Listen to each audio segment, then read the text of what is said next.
Всемирная организация здравоохранения обнародовала отчет об уровне сексуального образования в 25 странах Европы и стран Центральной Азии, включая Казахстан. Предметы по сексуальному образованию внедрены в программы школьного образования в 21 стране из 25. В 11 странах сексуальное образование является обязательным предметом для изучения. Однако есть проблемы с подготовкой педагогов.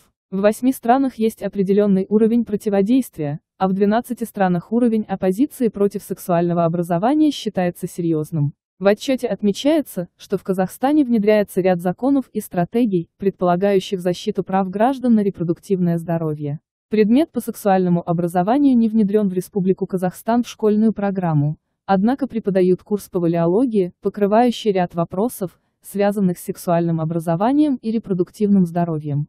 Вопросы ВИЧ-инфекций, передаваемых половым путем, изучаются в 7-9 классах на уроках биологии. Авторы отчета достаточно позитивно оценивают инициативы, реализуемые в стране. Комментируя результаты отчета, вице-президент Евразийской медицинской ассоциации, председатель Общественного совета Минздрава Надежда Петухова, заметила, что обеспечение молодежи достоверной информацией является важным.